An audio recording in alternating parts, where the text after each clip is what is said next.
We've asked some of the experts in the field of youth protection to join us today and get a better understanding of how we can make better choices in some tough situations.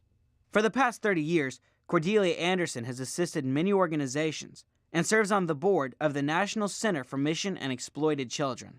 Dr. Sharon Cooper specializes in developmental and forensic pediatrics at the University of North Carolina, Chapel Hill School of Medicine. Dr. Cooper regularly assists investigators of internet crimes against children. Dr. David Walsh is a psychologist who founded the National Institute on Media and the Family. Dr. Walsh has done extensive work on the impact of media on children and teens. The first thing for you teenagers to remember about the internet is that the internet is public space. So anything that you put out on the internet, you may think it's personal, but what you need to remember is that there are ways that that could be shared with the rest of the world. Another thing that you can do to protect yourself is simply not respond when somebody contacts you, whether it's someone you know or don't know, and they're saying something that makes you uncomfortable or something that's sexually inappropriate or disrespectful in any way.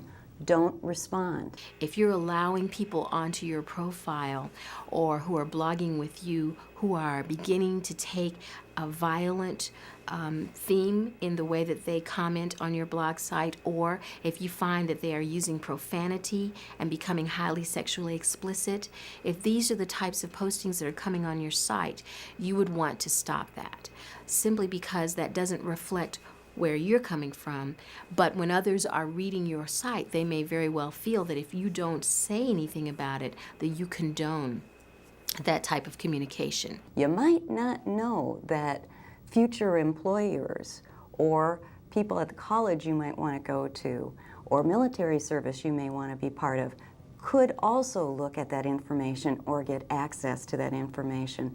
So think about how you're presenting yourself. Teens who have been very adventurous but well-meaning, who put their clear and authentic information online, thinking that the individuals who will come to talk to them will be same-aged peers or people that they will have interest with. Unfortunately, though, when predators seek to come to your site, they will know your name and they will be able to get more information about you because they know your name. If you have met someone online and they've been blogging with you and they tell you that they're a teenager like you are and they'd like to meet at the mall, never go to the mall to meet that person by yourself. We know that one of the ways that perpetrators trick people, and that's whether it's somebody your own age or somebody older, is convince you that it's a trusting, loving, caring relationship. And the way to move that relationship along is to send pictures of yourself, and then to send perhaps more explicit pictures of yourself, and more explicit pictures of yourself. If you decide to take pictures of yourself that are not only sexually explicit, but actually meet the definition of pornographic, you are committing a federal offense. You have just produced child pornography. It's pretty tempting to go into an adult website to see what's there. When we're teenagers, when we're adults, we're curious about sex. We're curious about what's in those forbidden sites. But one of the reasons to stay away from them is that they have information that's harmful to adults as well as to teens. If a teenager, during your teenage years, you start to spend a lot of time in porn sites, what it starts to do is it starts to skew, it starts to distort your view of what a healthy sexuality is. Looking at pornography over and over and over again is highly addictive. Many people begin to stop having their social contacts with friends and going to football games and doing normal things because they'd rather be at home in their bedroom looking at their computer at more and more pornographic images.